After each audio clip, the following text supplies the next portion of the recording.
Assalamualaikum warahmatullahi wabarakatuh. Alhamdulillah wa syukurillah wa ala ni'matillah. La hawla wa la quwata illa billah. Ashhadu an la ilaha illallah wa ashhadu anna Muhammadan abduhu wa rasuluh, amma ba'du. Puji serta syukur marilah kita panjatkan kehadirat Allah Subhanahu wa Ta'ala yang telah memberikan kesempatan nikmat iman, nikmat kesehatan, sehingga kita masih hidup di dunia ini. Sholawat dan salam marilah sama-sama kita sampaikan untuk junjungan kita Nabi besar Muhammad sallallahu alaihi wasallam, kepada para kerabatnya, kepada sahabatnya, dan insya Allah kepada sampai umatnya di akhir zaman nanti. Mudah-mudahan kita semua mendapatkan syafaatnya. Sahabat-sahabat sekalian, sampai bertemu kembali di channel Karsidi TV.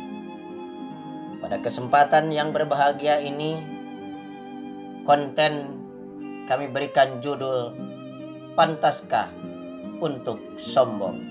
Kesombongan adalah penyakit rohani. Kita harus benar-benar menyadari kita ini bukan siapa-siapa. Kita lahir ditolong orang lain. Nama juga diberikan ayah atau ibu kita.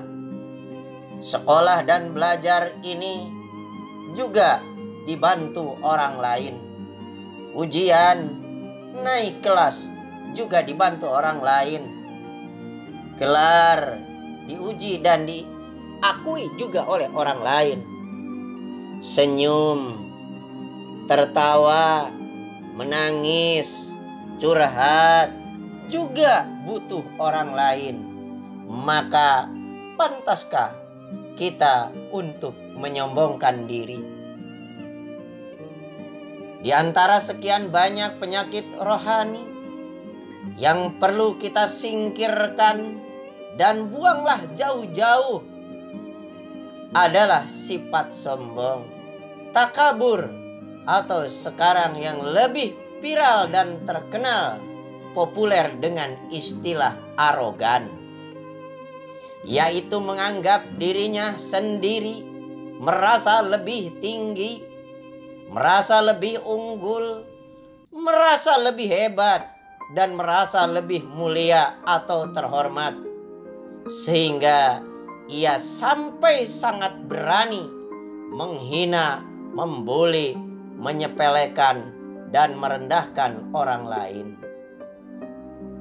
Sombong adalah penyakit rohani yang menimbulkan dampak negatif yang sangat besar dan membahayakan tentunya. Sifat sombong ini laksana sebuah dinding tebal yang dapat memisahkan seseorang dengan akhlak yang mulia, dan juga sifat sombong dapat menghubungkan dengan semua akhlak yang rendah bahkan hina. Orang yang sudah terjangkit penyakit sombong ini biasanya sangat sulit untuk menerima petuah-petuah, sulit menerima nasihat-nasihat baik dan kebenaran. Di dalam dadanya penuh hasud dan dengki, dan dari mulutnya tanpa disadarinya mengalir celaan-celaan, buli, umpatan, dan hinaan.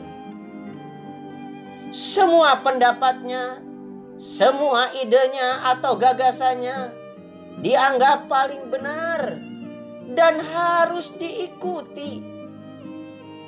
Sedangkan saran atau pendapat atau nasihat orang lain dianggapnya salah dan dia tidak mau mendengar.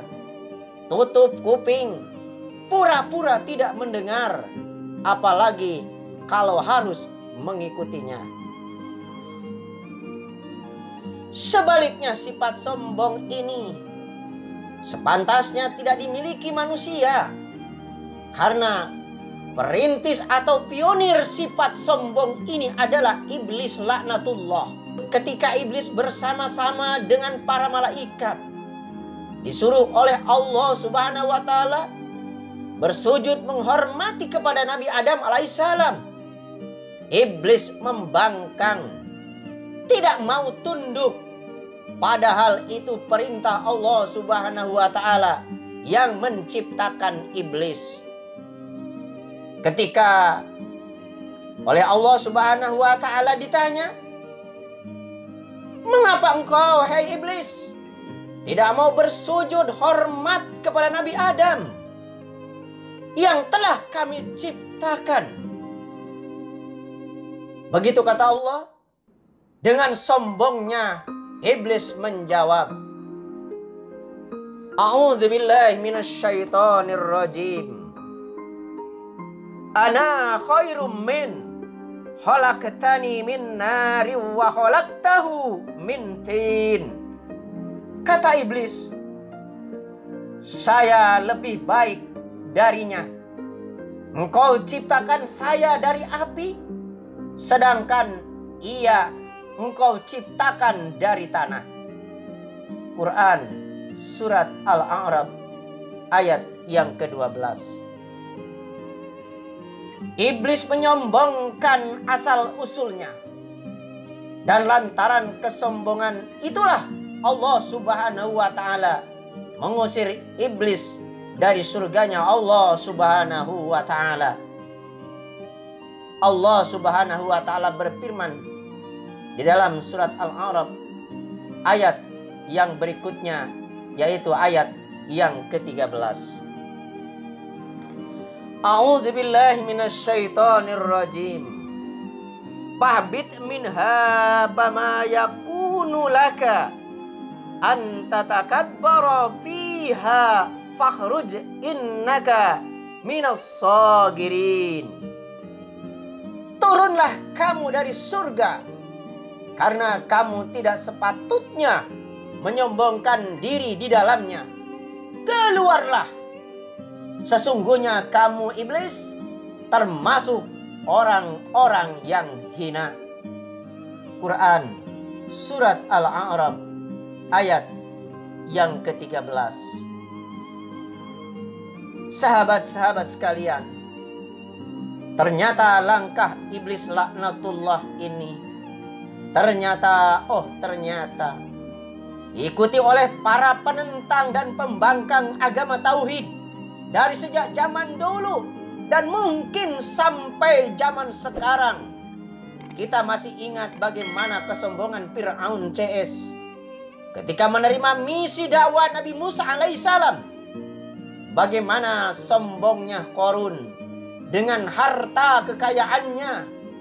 Bagaimana sombongnya orang-orang yang mendurhakai Allah Subhanahu wa taala mau menyalib Nabi Isa alaihissalam. Kemudian orang-orang kafir Quraisy ingkar yang tidak mau mengikuti ajakan Nabi Muhammad SAW dengan alasan mereka lebih mampu, mereka lebih tahu dan lebih berpengalaman. Namun yang jelas, dalam sepanjang sejarah dari sejak zaman dahulu manusia yang pertama sampai manusia masa kini, bahkan mungkin sampai hari kiamat, orang-orang yang sombong pasti akan menemui kehancuran dan kemusnahan. Cepat atau lambat, orang-orang sombong pasti mengalami kehancuran dan menjadi kenyataan. Untuk itu perlu rasanya waspada.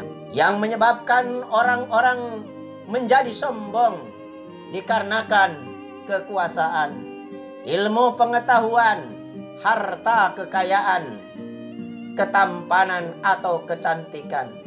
Rasanya tidak layak kalau kita menjadi sombong. Baik sombong terhadap sesama manusia, apalagi dengan Allah Subhanahu wa ta'ala.